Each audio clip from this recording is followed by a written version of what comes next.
Hi friends, good to see you again all. I hope you all will be fine. And for all of you I pray that God fulfill all your dreams and give you lots of happiness. And my dear friends, every time I try my best to give you all latest news. Therefore, you are requested to sit tight on your seats and enjoy the latest news.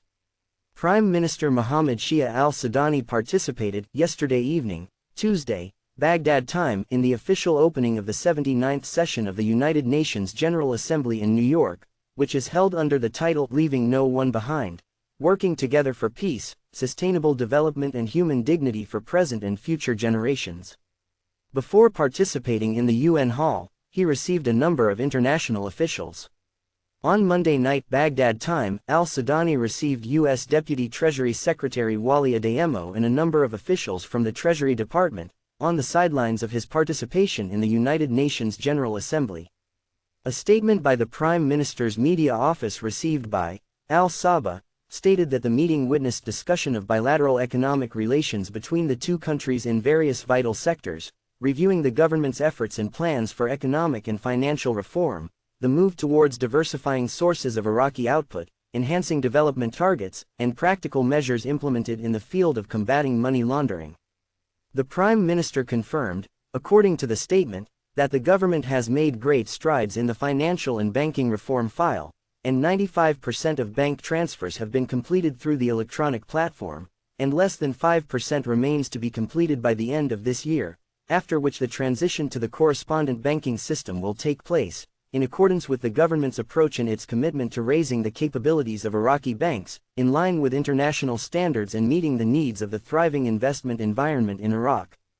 For his part, the American official praised the progress witnessed by Iraq in the field of economic and banking reforms that were achieved in record time, and the state of economic growth that reached a total of about 6%, which enhances the government's efforts in development, expressing readiness to cooperate and work within a bilateral partnership that serves the interests of economic development.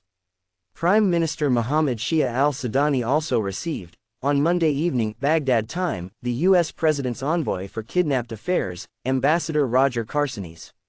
The Prime Minister stressed, according to a statement from his office, the importance of working on the file of the kidnapped persons in its humanitarian aspects, indicating that Iraq was and still is making efforts to reveal their fate, in addition to full solidarity with their families. Al-Sudani reiterated Iraq's cooperation and work with the governments of the countries of the region to exchange the necessary information related to the kidnapped, and to intensify the search and investigation for the remaining kidnapped Yazidi women, especially with the Syrian and Turkish sides. The Iraqi security forces have been directed to work on these files as a humanitarian priority.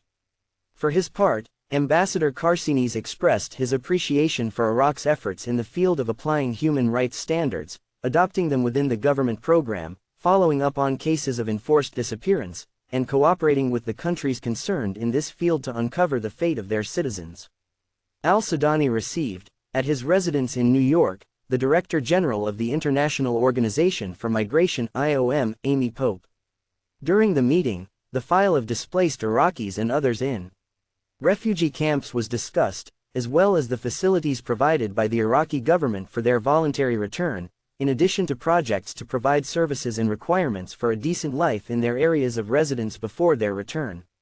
Al-Sudani, according to a statement from his media office, appreciated the organization's efforts in Iraq, especially its recent participation in providing support for the construction of the Kojo residential complex in Sinjar, stressing the importance of the organization undertaking special programs to address the impact of climate change on the residents of the southern governorates. For her part, Amy Pope confirmed that Iraq is an important partner, and the challenges it has faced have given it experience in dealing with many issues of migration and internal displacement, expressing her aspiration to benefit from this experience that made the organization keen on Iraq joining it, as negotiations are taking place between the two sides regarding the mechanism for joining the organization. Thanks, take care.